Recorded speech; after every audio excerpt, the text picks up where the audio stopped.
Sistemática da Igreja Presbiteriana de Santo Amaro. Desejamos a todas as mães um feliz Dia das Mães e hoje estamos prontos a dar andamento àquelas aulas de teologia que dominicalmente nós temos abordado aqui em nossa igreja.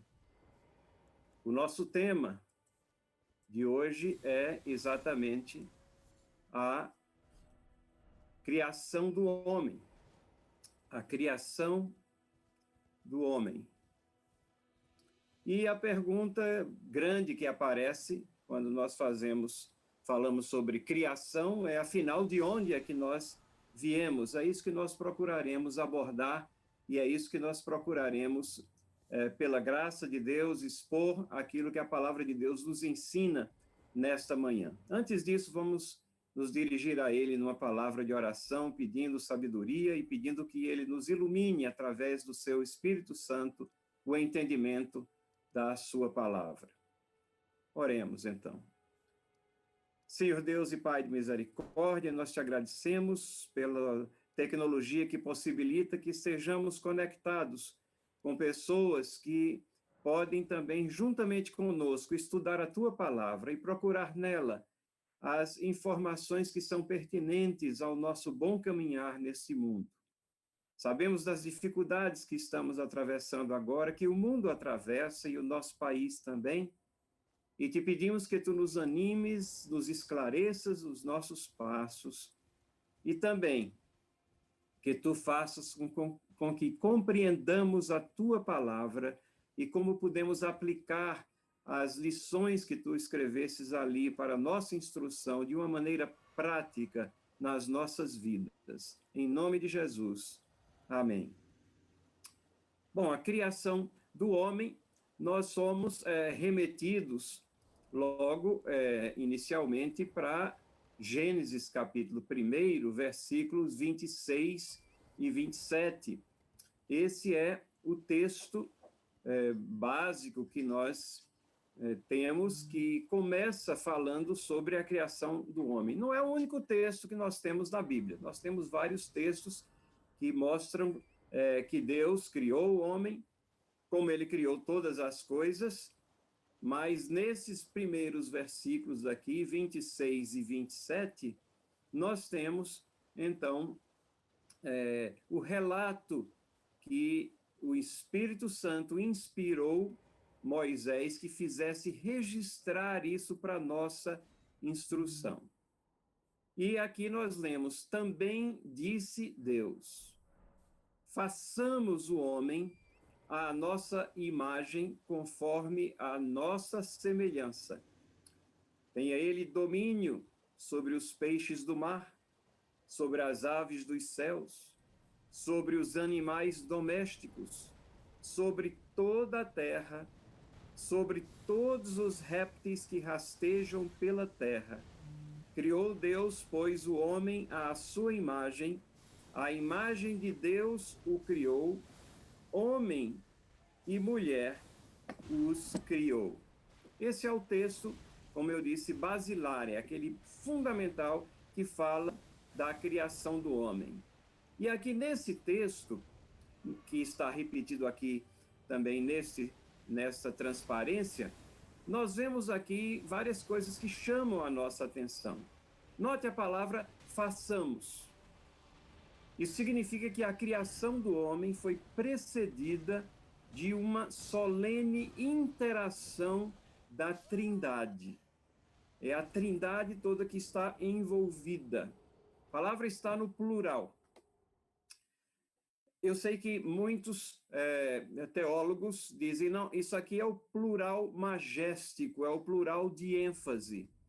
Mas eu creio que aqui nós temos tanto a ênfase como um reflexo de que Deus é um Deus trino, Deus Pai, Deus Filho, Deus Espírito Santo, e toda a Trindade está envolvida na obra da criação.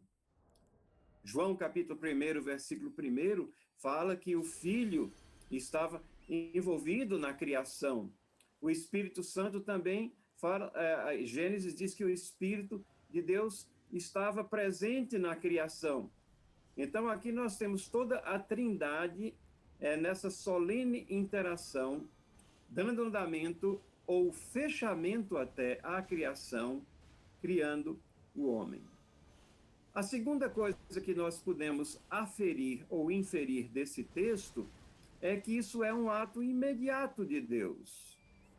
Não é através de um longo período que Deus foi formando o homem, mas é uma decisão tomada e é um ato no qual ele executa os seus propósitos, os seus desígnios, e então ele cria o homem, e na sequência ele cria a mulher também, como nós vamos ver, e aqui temos o início da história da humanidade.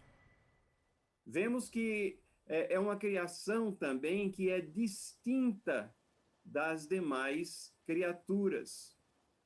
O texto diz que ele deve ter domínio sobre peixes do mar, sobre aves dos céus, animais domésticos, toda a terra, répteis que rastejam pela terra.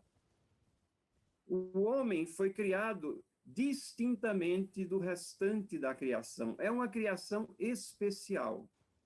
A ideia de que o homem procede dessa criação inferior ou de formas de vidas inferiores simplesmente não se harmoniza, não é extraída, não pode ser extraída desse relato aqui que nos é dado nas Santas Escrituras. É uma criação especial de Deus. E nós vemos aqui que essa criação é tão especial que ele é criado à imagem de Deus, à imagem e semelhança de Deus. O homem, pois, é uma criatura especial. No capítulo 2, como nós vamos ver na sequência, nós vamos ver também que existem dois elementos na sua natureza. Existe um elemento material, o corpo, e existe um elemento espiritual, a alma, espírito, e conforme nós também vamos elaborar um pouco ao longo da nossa exposição aqui, ao longo da nossa classe nesta manhã. E vemos que Deus criou homem e mulher, os criou. Então, aqui já vislumbra também a criação da mulher, que é detalhada mais à frente no capítulo 2. O homem é criado, e aprendemos isso lá no Salmo 8, como coroa da criação. Salmo 8, versículos 4 a 9, nos mostram que o homem é designado, ele é colocado como coroa da criação. Esse salmo é um salmo messiânico que fala de Jesus Cristo, homem também, mas ele adentra a raça humana, ele adentra aquela forma criada para ser a coroa da criação, que é o homem, a mulher, a humanidade, a raça humana, então, para reger sobre todas as coisas. Mas como é que nós temos, então, dois relatos sobre a criação? Um relato em Gênesis 1, como nós vimos, versículos 26 e 27. O outro relato nós temos no capítulo 2 de Gênesis. Será que temos dois relatos contraditórios? É interessante que muitos críticos da palavra de Deus, eles chegam a dizer, não, são relatos contraditórios, foram fontes independentes, tudo isso foi composto muito depois de Moisés. Mas quando nós lemos desarmados, procurando entender a palavra de Deus, nós verificamos que no capítulo 2, nós temos aqui agora o foco não é na criação do todo, o foco agora é particularizado na humanidade, na história da raça humana. E daqui para frente começam mais e mais detalhes da vida do primeiro casal e da história da humanidade, a procriação, as gerações, as descendências e tudo mais. Gênesis capítulo 2 nos traz um resumo da criação, e é interessante porque fala, versículos de 1 a 4, dá esse resumo assim muito rápido, do que havia sido criado, e no versículo 5 diz assim: não havia homem para lavrar o solo. Depois de Deus ter criado todas as coisas, depois de ter criado os animais, depois de ter criado a flora também, todas as plantas, depois de ter preparado um habitat para a humanidade, não havia homem para lavrar o solo. E então, nos versículos 7 e 8 do capítulo 2, e também nos versículos 21 e 22, nós lemos o seguinte: então, formou o Senhor Deus ao homem do pó da terra e lhe soprou nas narinas o fôlego da vida. E o homem passou a ser alma vivente. E plantou o Senhor Deus um jardim no Éden, na direção do Oriente, e pôs nele o homem que havia formado. E mais à frente, nesse mesmo capítulo, então nós lemos: então o Senhor, isso depois que a Bíblia tem o registro de que não havia uma auxiliadora, uma companheira para o homem ali, diz: então o Senhor Deus fez cair pesado sono sobre o homem, e este adormeceu. Tomou uma de suas costelas, fechou o lugar com carne, e a costela que o Senhor Deus tomara ao homem, transformou-a numa mulher e a trouxe. É muito interessante que nós vemos aqui que o homem, o corpo do homem, a parte material do homem, ela é criada aqui dos elementos que já haviam sido constituídos por Deus. A designação aqui é do pó da terra, nossa parte material.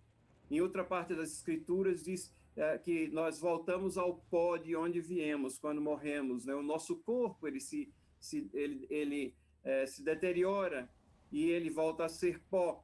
Nós viemos do pó, viemos dos elementos que estavam já formados na criação original de Deus. Mas a vida do homem, a parte espiritual, a parte não material, vem de Deus diretamente. Diz aqui: lhe soprou nas narinas o fôlego da vida. E o homem passou, o termo utilizado é ser alma vivente. Ele passou a ter vida.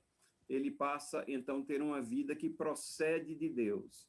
A outra coisa que nós queremos chamar a atenção, muitos críticos também olham para essa descrição da criação da mulher, como Deus tomou uma de suas costelas, fechou o lugar com carne, e muitas vezes até eles desprezam, fazem pouco caso, mas não tem nenhum problema em eles constatarem, verem que a própria ciência, nos dias de hoje, está aperfeiçoando a prática da clonagem, que todos os elementos essenciais, né,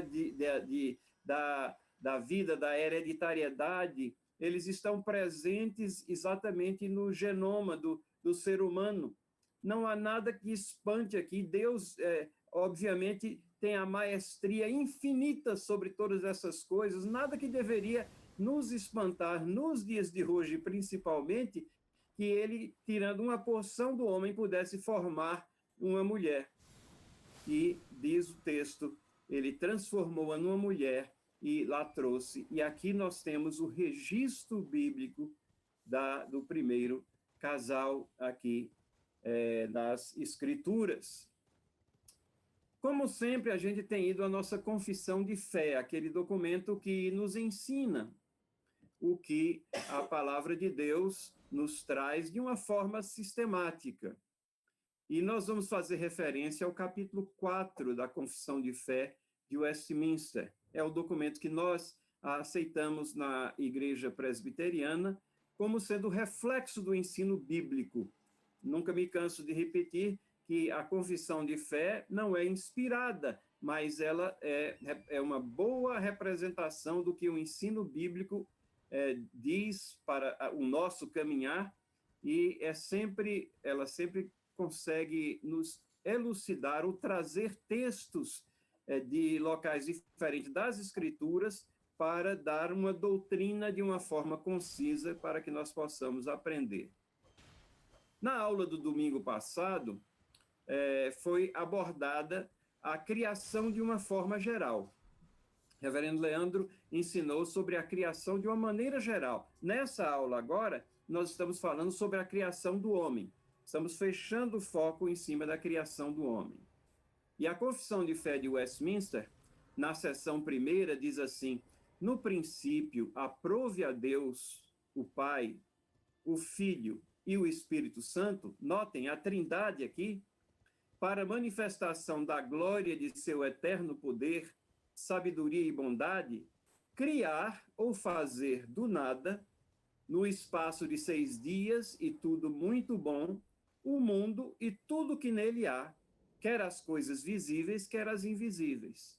Confissão de Fé não inova nada aqui, ela apenas colocou num parágrafo tudo aquilo que nós lemos lá em Gênesis capítulo 1, e toda a trindade envolvida na criação.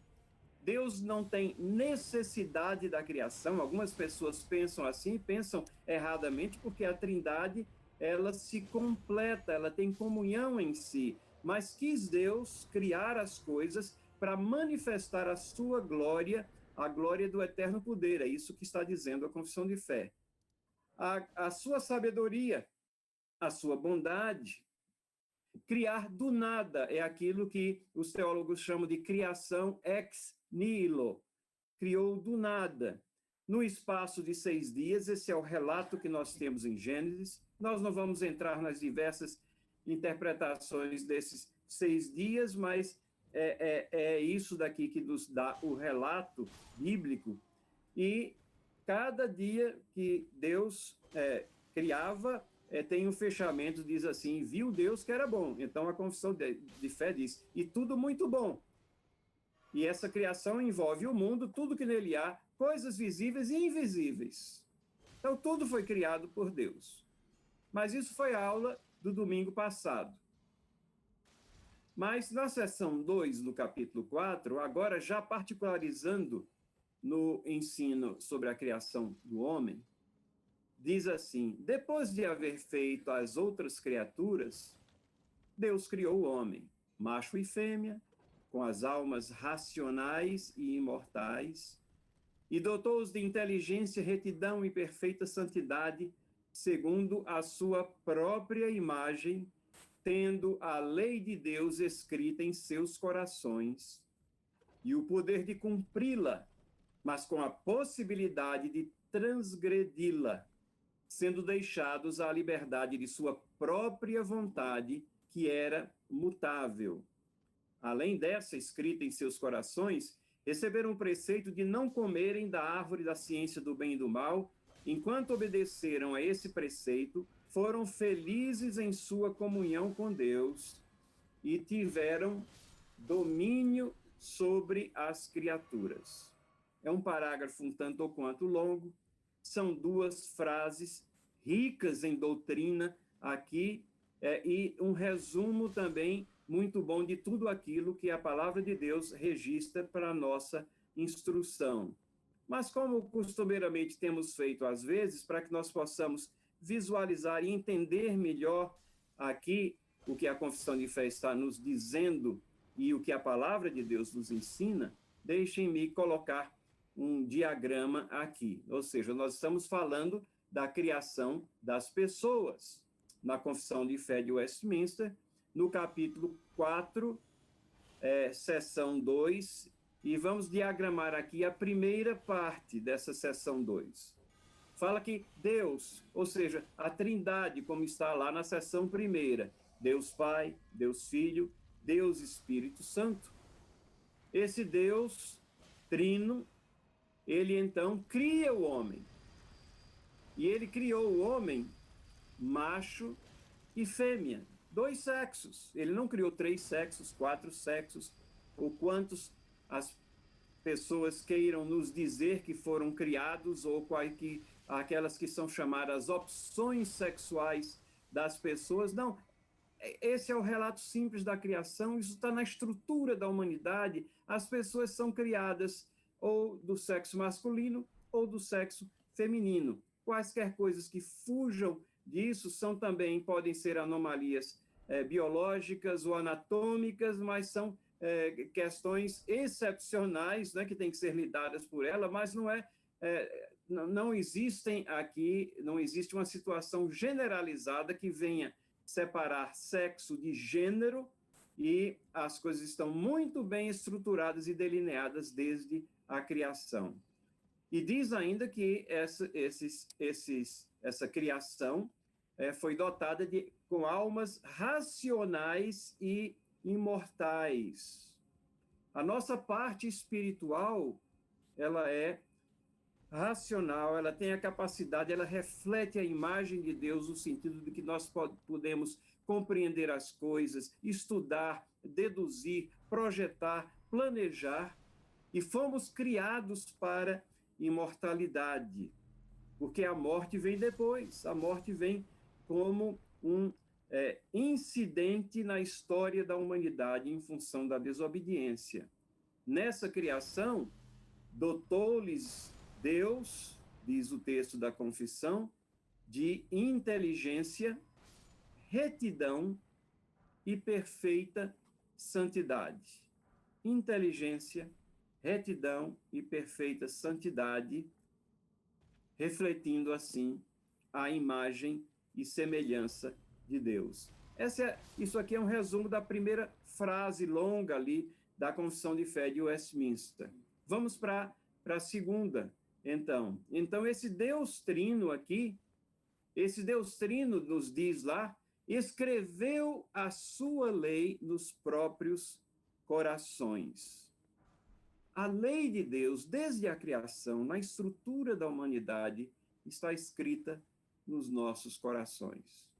Você já se perguntou por que temos uma consciência? Por que as pessoas, mesmo descrentes, têm uma consciência, têm um certo sentido do certo e do errado?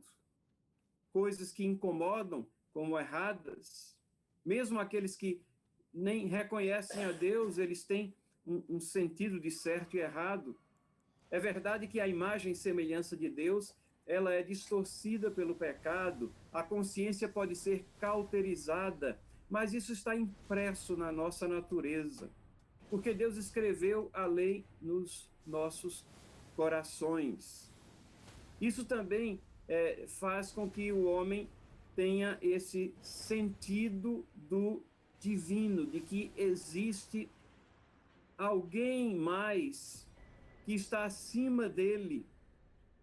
E o pecado corrompendo esse senso do divino, que os teólogos chamam de sensus divinitatis, elas então se entregam às diversas religiões, procurando algum sentido para a natureza espiritual que elas têm, mas que não pode ser preenchido só quando canalizada isso à verdadeira religião e à verdadeira religiosidade. Religião significa ligar de novo, que é através de Cristo Jesus, o único nome no qual há salvação. Mas aqui, irmãos e irmãs, nós temos o grande ponto de contato em toda a humanidade. Quando nós falamos do Evangelho, nós estamos entregando boas novas a pessoas que anseiam lá no seu íntimo, porque tem a lei de Deus nos seus corações por alguma coisa que responda à razão última da sua existência, que tenha a condição de resolver os seus problemas espirituais, livrá-los da perdição do pecado e da morte eterna. Isso vem desde a criação. Foi afetado pelo pecado, daí por isso que temos distorções disso ao longo da história da humanidade, mas isso faz parte da estrutura da humanidade. Ora, diz o texto da confissão e diz a palavra de Deus, que Deus deu o poder de cumprir essas leis e a possibilidade de transgredi-la. Termos muito precisos aqui. O homem poderia cumprir, mas ele teria a possibilidade de transgredi-la, porque foi-lhe colocado um teste ali. E esse teste está amarrado no preceito que a confissão de fé fala. Não comam da árvore do conhecimento do bem e do mal. Deus disse todas as coisas aqui, você pode lançar mão para comer, administrar da forma como for mais correta, como você achar melhor. Mas há uma árvore que vocês não devem comer. E foi essa árvore que foi utilizada, foi o fruto dessa árvore que foi utilizado para aliciar a Eva, para que viesse, por sua vez, e tomando iniciativas junto ao seu esposo, para que ele também quebrasse esse preceito que está lá desde a criação. Então, ele tinha o poder de cumprir ou a possibilidade de transgredir esse preceito. O que é que aconteceu? Se cumprido fosse, diz o texto, eles seriam felizes em sua comunhão com Deus, como foram enquanto estavam ali no Jardim do Éden, e o domínio seria total sobre as criaturas. E nós vemos que, a partir da queda, esse domínio ele é, de certa forma, perturbado, restrito pelo pecado. E, por vezes, as feras do campo, elas também se voltam contra os homens, de tal maneira que lá, quando Deus fala a Noé, ele coloca algumas questões relacionadas a que colocará o medo nos animais para que não despedacem as pessoas, para que não destruam, porque o pecado perturbou essa relação que seria perfeita se houvesse um cumprimento aqui daquele mandamento que foi dado aos nossos primeiros pais. Ele tinha a possibilidade de transgredir, e foi isso que aconteceu. O casal caiu. E Gênesis capítulo 3 é aquele que fala dessa queda em pecado. E essa queda em pecado, o que é que ela provoca?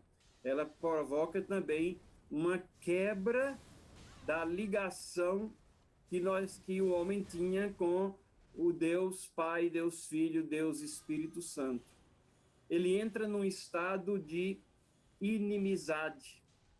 Ele entra num estado agora onde ele feriu a santidade do Deus Todo-Poderoso que o criou. A quem é devida adoração, respeito, obediência, ele vai e desobedece. E aqui, essa é a história da humanidade, que Deus, até na sua misericórdia, ao mesmo tempo em que ele declara o castigo lá em Gênesis 3, ele já faz a provisão, porque tudo isso está no seu plano eterno, ele já faz a provisão da vinda de Cristo, quando ele fala à mulher que a semente da mulher vai esmagar a cabeça da serpente, do inimigo, daquele tentador que fez com que o homem caísse em pecado e a comunhão com Deus viesse a ser quebrada. Como é que essa comunhão é restaurada? Como é que essa religação com Deus, essa religiosidade com Deus pode ser praticada agora? Como é que a verdadeira religião se expressa? Como é que essa corrente é emendada aqui de novo? Há um único nome no qual a salvação, o nome de Cristo Jesus. Ele é o único que pode nos levar de volta à comunhão com o Pai, porque ele pagou a penalidade dos nossos pecados. Então, nós vemos que todas essas coisas, essas doutrinas que nós aprendemos na palavra de Deus, elas se encaixam perfeitamente, elas vão se encaixando ao longo da história bíblica, desde o relato da criação do homem, o plano de salvação, a vinda de Cristo e todas as profecias que já foram cumpridas e aquelas que ainda serão cumpridas. Deus, na sua soberana regência da história, cria a nós, seres humanos, para que o reconheçamos, o adoremos, e faz uma provisão, nós chamamos isso de uma provisão vicária, porque a parte ofendida é que faz a provisão para que estejamos de volta à comunhão com nosso Pai. E a história da humanidade é também a história do povo de Deus. Pessoas sendo levadas de volta à comunhão com esse Deus maravilhoso que nos criou. O homem é, então, criação de Deus. É isso que a palavra de Deus nos ensina. E quando nós estamos estudando a pessoa humana, nós estamos estudando antropologia. Mas é antropologia bíblica. O que é que a Bíblia diz sobre a origem e constituição das pessoas? Esse é o nosso maior interesse, esse é o alvo da nossa classe aqui também, saber o que é que a Bíblia diz sobre a origem e constituição das pessoas. Essa área da teologia sistemática, vocês viram que ela é sequente, ela vem logo em seguida ao estudo de Deus. Nós passamos vários domingos aprendendo sobre a pessoa de Deus. Inicialmente, aprendemos sobre as Escrituras, porque são elas a nossa fonte de informação sobre a pessoa de Deus. Lemos os textos, pedimos a iluminação do Espírito Santo para que entendamos, e as Escrituras nos falam de Deus. Esse conhecimento de Deus é essencial para nós. Mas depois nós temos que conhecer quem somos nós. Qual é a nossa natureza, como fomos criados, de onde viemos, que é aquela pergunta inicial que eu coloquei. Então, isso é antropologia bíblica. Ela é diferente de antropologia geral, porque antropologia geral é um estudo mais horizontalizado. Nós estamos preocupados aqui em estudar não somente a história da humanidade, mas em estudar como é que o Deus soberano que criou a humanidade interage com essa humanidade ao longo da sua história.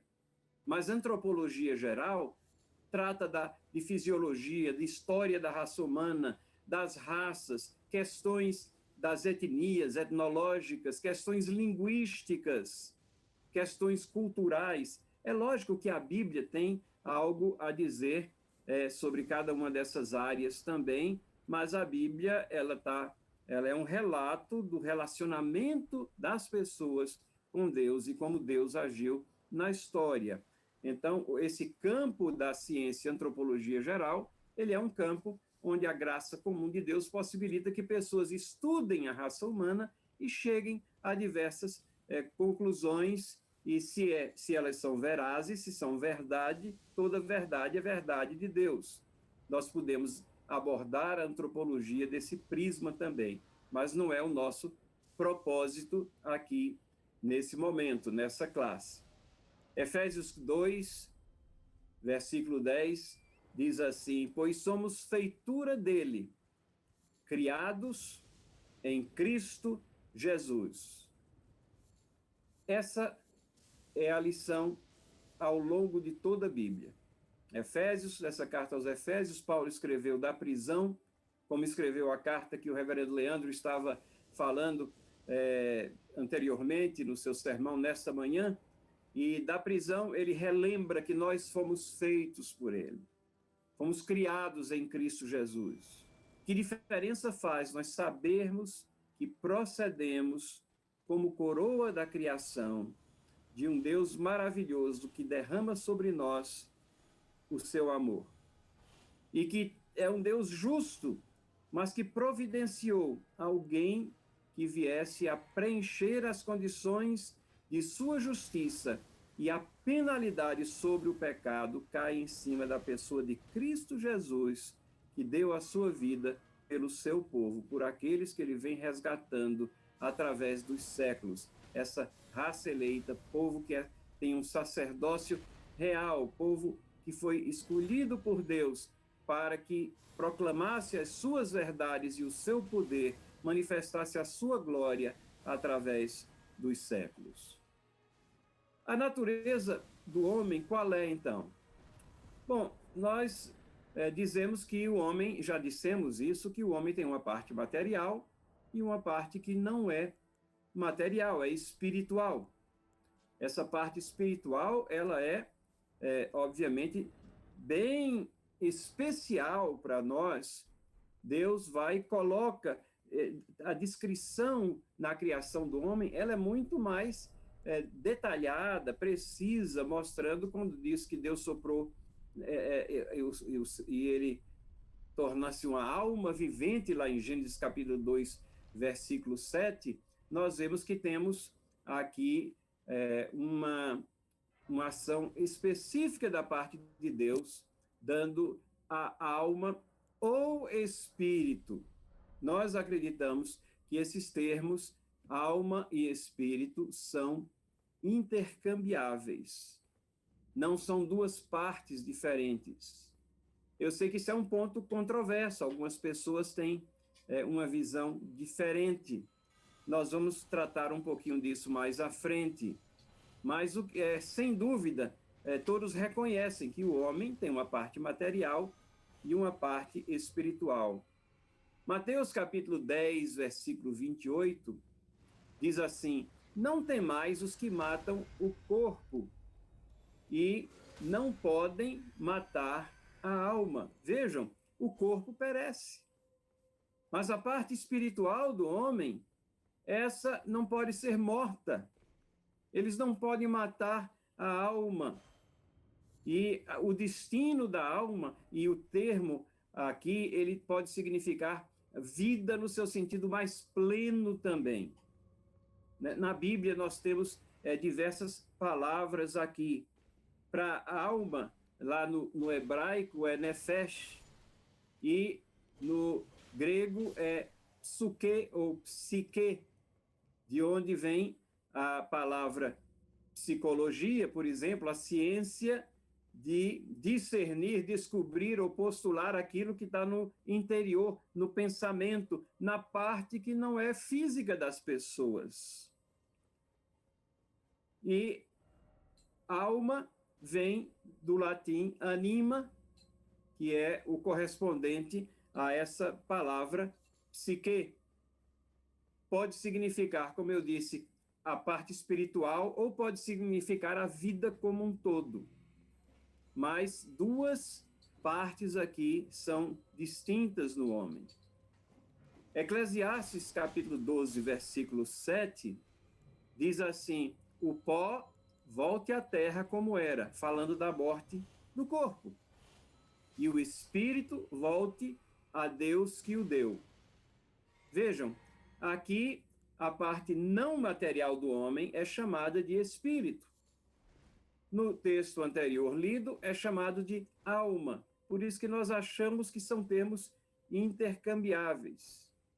Lá em Lucas, capítulo 8, versículos 54 e 55, quando Jesus Cristo ele é chamado para ver a filha de Jairo, e ele chega lá e todo mundo diz: chegou tarde, a menina está morta, tal. E ele diz: menina, levanta-te. E diz o texto: voltou-lhe o espírito. Ela imediatamente se levantou e ele mandou que lhe dessem de comer. Voltou-lhe o espírito.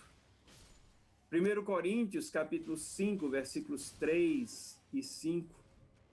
Paulo, referindo-se a uma disciplina naquela igreja que era necessária, de alguém que andava num comportamento imoral, que não condizia com o caminhar das pessoas em Cristo, diz assim, que ele deveria ser entregue a Satanás para a destruição da carne, a fim de que o espírito seja salvo no dia do Senhor. A disciplina tinha que ser exercida para que ele visse a gravidade do pecado e, pelo menos, o espírito fosse salvo no dia do Senhor.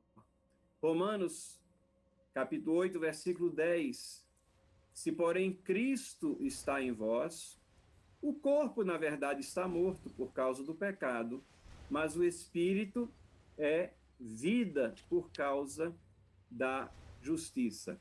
A palavra espírito vem do hebraico ruach, e no grego pneuma, que pode significar ar, vento, né? A nossa palavra pneumático, né? É um receptáculo que contém ar, né? Que colocado na roda dos carros faz com que eles possam rodar adequadamente, mas ele é utilizado para se referir exatamente a essa parte que você não toca, que é não material, e que faz parte do homem como um todo. Tanto alma como espírito se referem a isso ou podem se referir ao todo da vida humana também.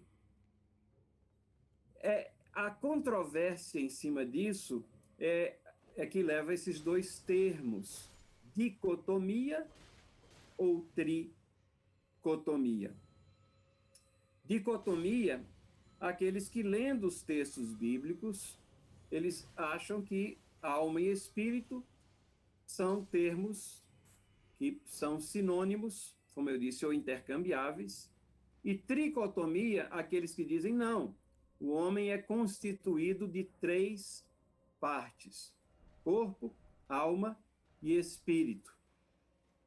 Acontece que, às vezes, algumas ilustrações são colocadas para provar esse ponto. E diz assim,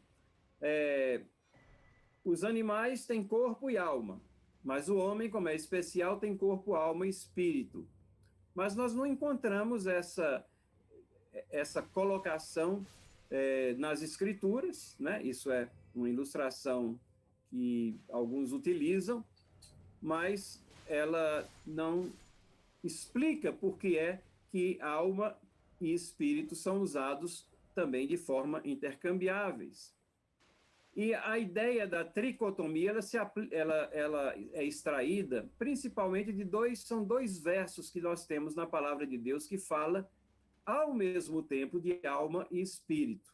O primeiro é em 1 Tessalonicenses 5:23.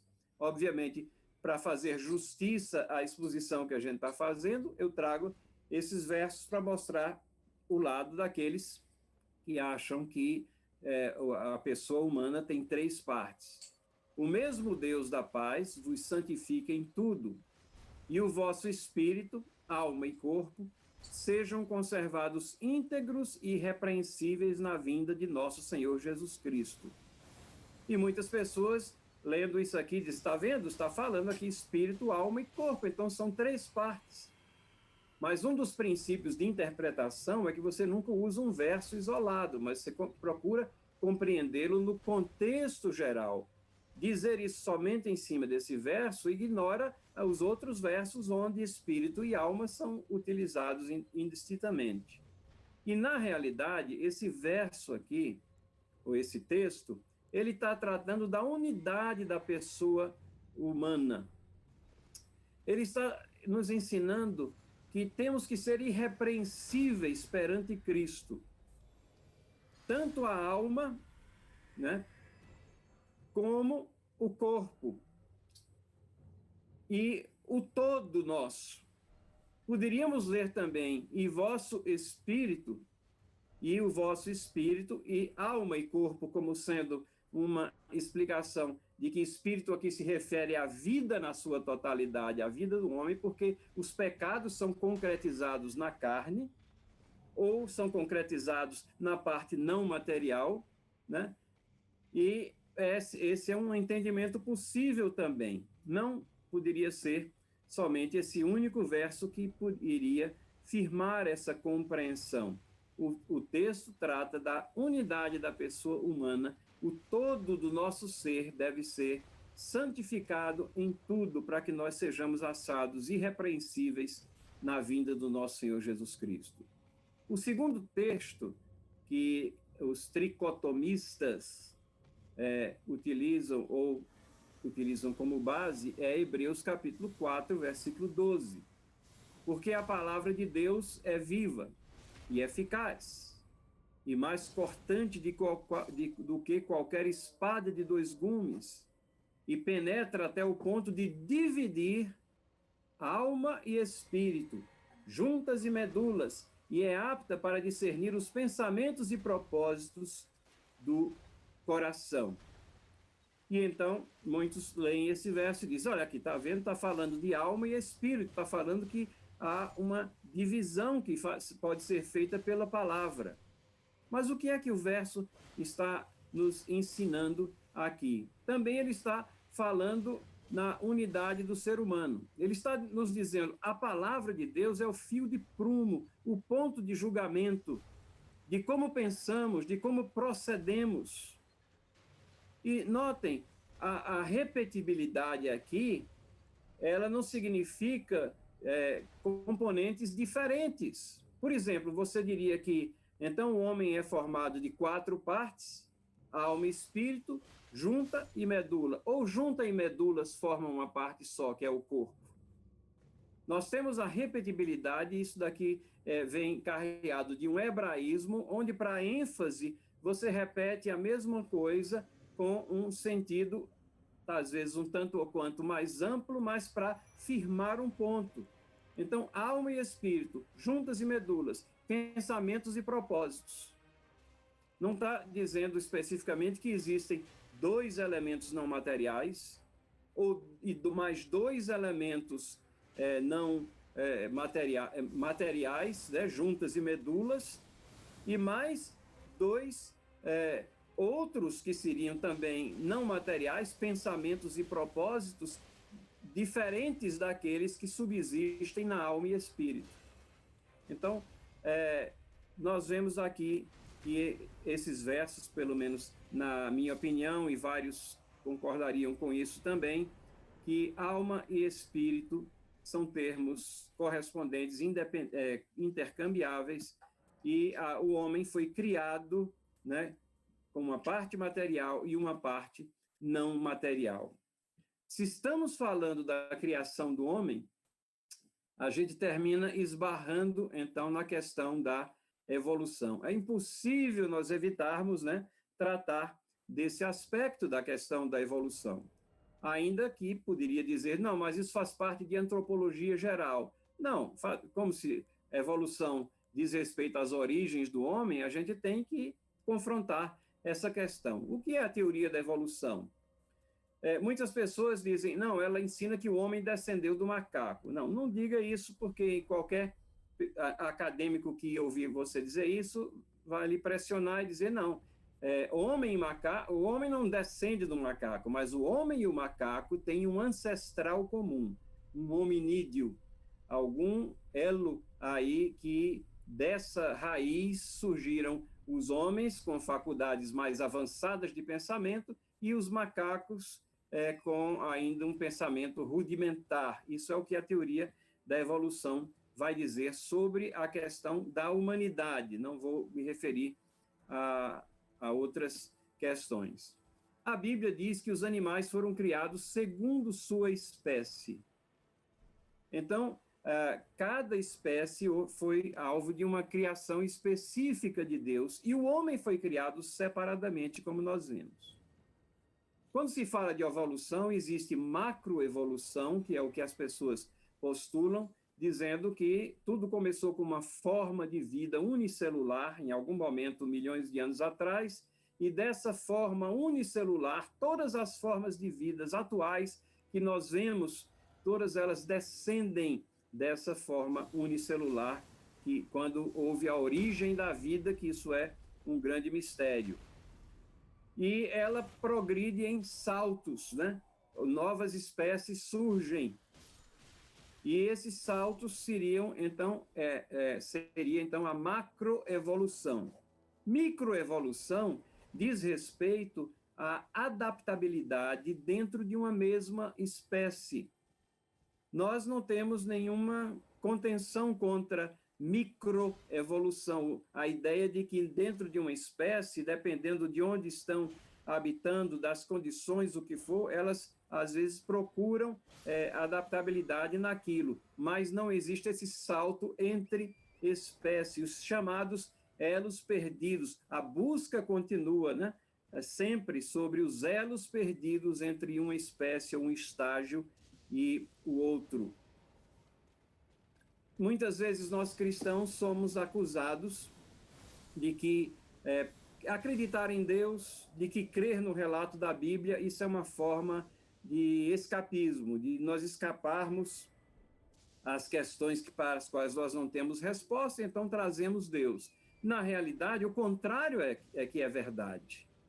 E quando eles não têm resposta, entra a teoria da evolução. Ela foi uma teoria muito conveniente para aqueles que já haviam colocado em seus corações rejeitar a Deus. Então, ela entrou como uma teoria muito conveniente para perpetuar dentro da academia, e nós reconhecemos que dentro da academia há uma aceitação majoritária da teoria da evolução. Mas temos que pontuar também que não são todos os cientistas que acreditam em evolução, porque na medida que a ciência foi avançando, a ciência não é absoluta, eles vão verificando as falhas na teoria da evolução.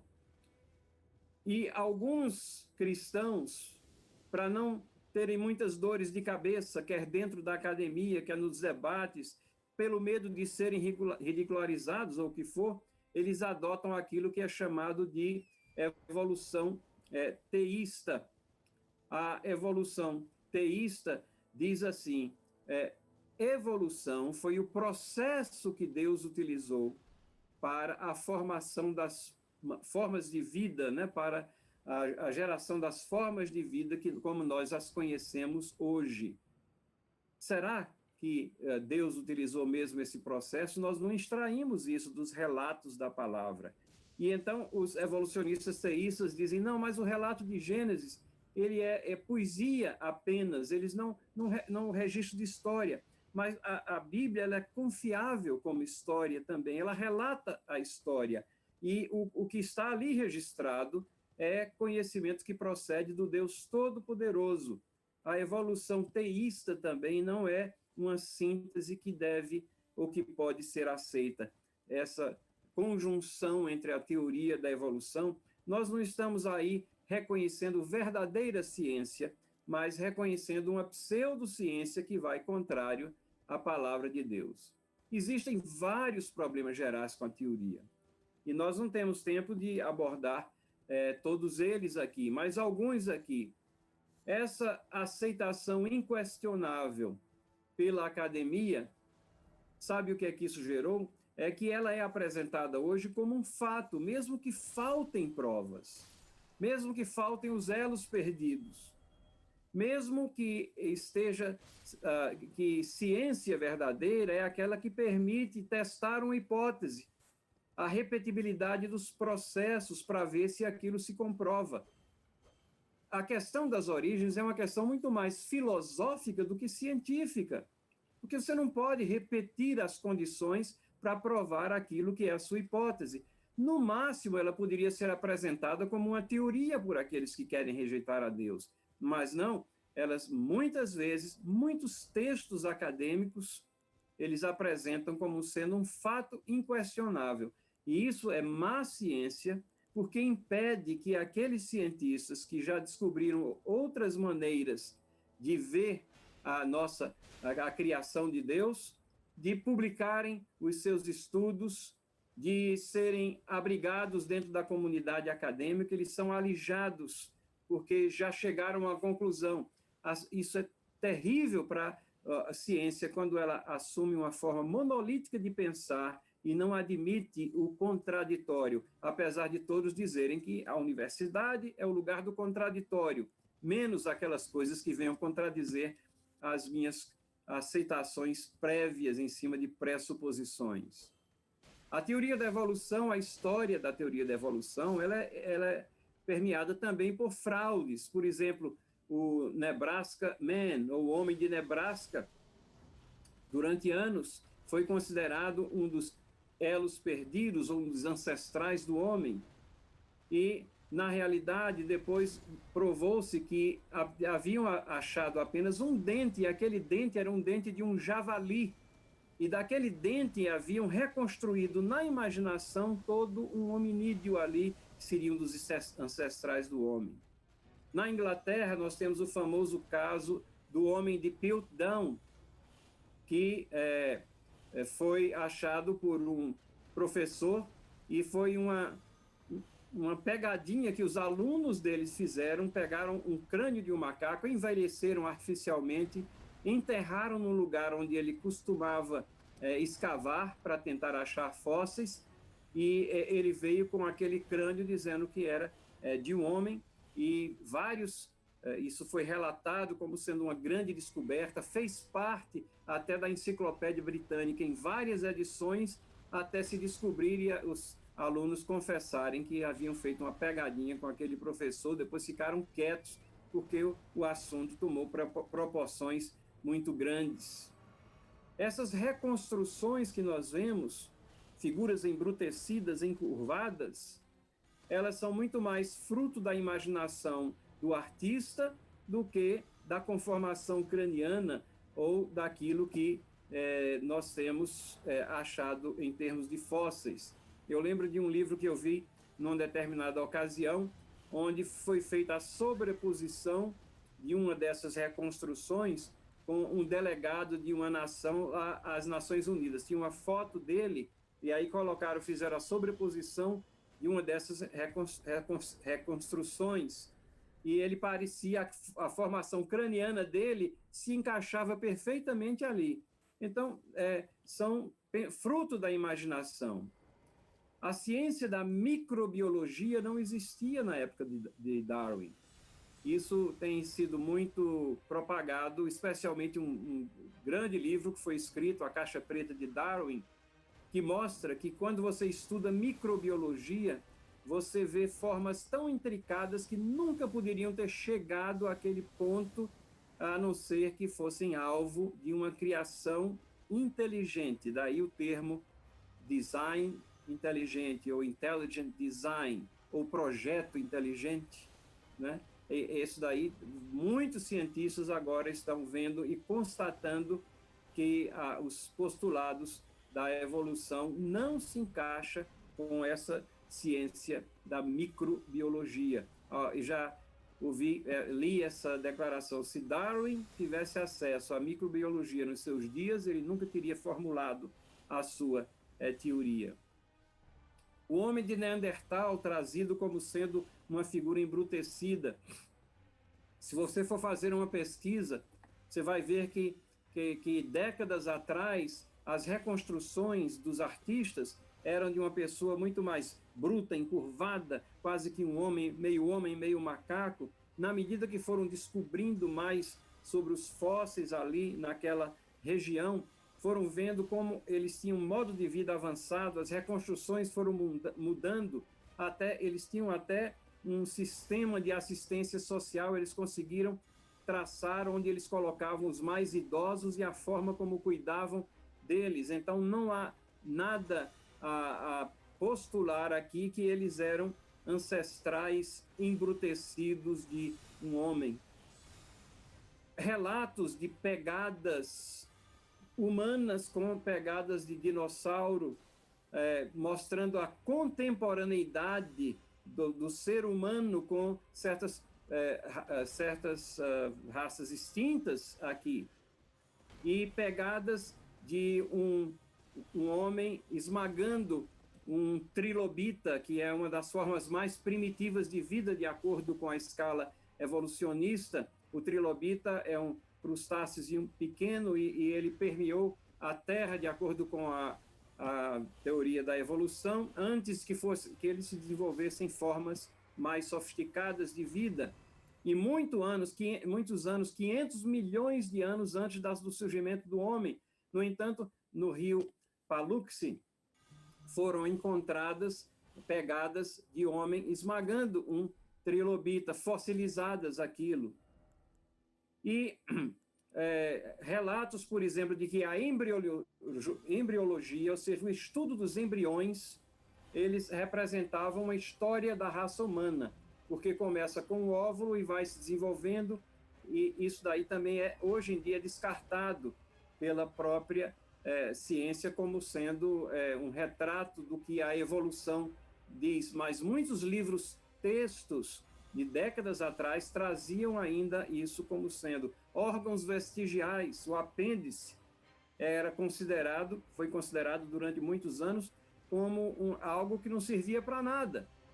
E em alguns livros dizia: isso é o resquício da cauda humana, o cóccix, que o homem tem. E o apêndice era algo que era vestígio de alguma forma animal, e depois a própria ciência descobre que o apêndice é uma espécie de fusível para onde são levadas certas infecções que, se não tivesse o apêndice, elas gerariam uma infecção muito maior no corpo. Então, elas se concentram ali, são melhor debeladas ou, às vezes, alvo de operação se atingem um grau de desenvolvimento muito grande. A teoria da evolução aponta para similaridades, dizendo, olha, as estruturas são similares, os esqueletos são similares, então, mas nós podemos, como criacionistas, nós dizemos, é claro que existe similaridade, o Criador é único, então existem similaridades, sim. Mas o que nos interessa mais dentro de antropologia bíblica é como é que a teoria da evolução pode ser aceita quando nós acreditamos e cremos na Bíblia. Já me referi ao Salmo 8, versículos 4 a 8. O homem é uma criação especial de Deus. Fizeste, no entanto, por um pouco menor do que Deus, e de glória e de honra o coroaste. Desse-lhe domínio sobre as obras da tua mão.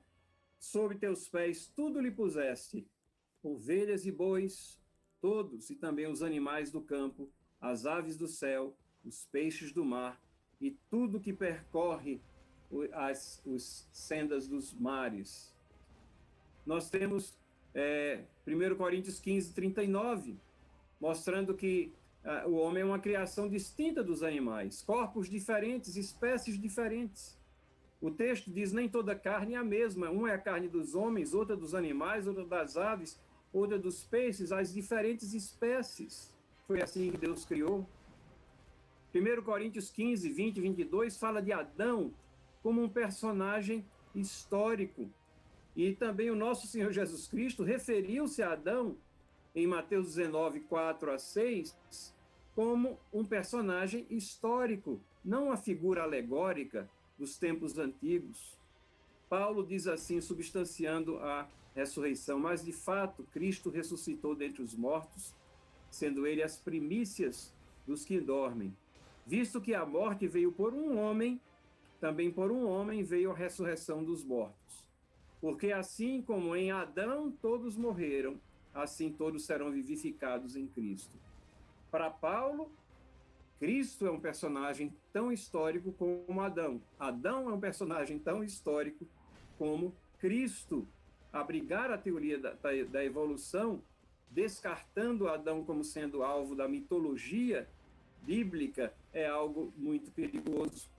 Atos 17, 26, quando Paulo está lá discursando aos intelectuais de Atenas, ele fala da historicidade de Adão, de um só fez toda a raça humana para habitar sobre toda a face da terra. Romanos, capítulo 5, 12 e 19, vejam a cristologia de Paulo, o entendimento que Paulo tinha sobre a pessoa de Cristo. Portanto, assim como por um só homem entrou o pecado do mundo, e pelo pecado a morte, assim também a morte passou a todos os homens, porque todos pecaram. Porque como pela desobediência de um só homem, muitos se tornaram pecadores. Assim também, por meio da obediência de um só, muitos se tornaram justos. Paulo está traçando um paralelo entre dois personagens históricos aqui, Adão e Cristo. Se nós descartamos a historicidade de Adão, vamos descartar a historicidade de Cristo também? Vamos dizer que Paulo estava equivocado, como até às vezes muitos que se chamam de pastores dizem, Paulo não entendeu a mensagem de Cristo? Não. A Bíblia é o livro inspirado por Deus, e nesse livro inspirado por Deus, nós vemos que Gênesis é história. E nós, então, chegando ao fim já desta classe, podemos terminar aqui, todos nós, concentrando nossos pensamentos quando falamos da criação das pessoas, no Salmo 139, versículos 14 a 16. Diz assim esse texto: graças te dou, visto que por modo assombrosamente maravilhoso me formaste. As tuas obras são admiráveis, e a minha alma o sabe muito bem. Os meus ossos não te foram encobertos. Quando no oculto fui formado e entretecido, como nas profundezas da terra, os teus olhos me viram a substância ainda informe. E no teu livro foram escritos todos os meus dias, cada um deles escrito e determinado, quando nenhum deles havia ainda. Que texto maravilhoso! Onde nós podemos ver esse plano maravilhoso de Deus, um Deus soberano que escreveu todos os dias nossos, cada um deles escritos e determinados. Nós não temos acesso a eles, isso faz parte dos planos insondáveis de Deus, mas quanta tranquilidade nos deveria trazer esse pensamento. No meio de uma pandemia, no meio de situações de perigo, de um mundo tenebroso, de mortes que acontecem ao nosso redor, nós vemos que esse Deus nos formou, nos criou de um modo assombrosamente maravilhoso. Fomos assim formados. E é a esse Deus que nós devemos dar graças e glória nesse momento. Que Deus, então, conceda a todos nós uma semana abençoada. Que sejamos gratos por nossa criação. E nesse dia que nós nos lembremos especialmente das nossas mães, que o aspecto meramente comercial desse dia, não é? Ele foi alijado pelas circunstâncias e pela providência divina. Então, hoje nós nos concentramos exatamente naquilo que é o Espírito, demonstrar o amor por aquela que nos gerou e, de uma forma hiperbólica muito maior, demonstrar o amor por aquele que nos criou. Deus abençoe a cada um de vocês. Queridos irmãos e irmãs,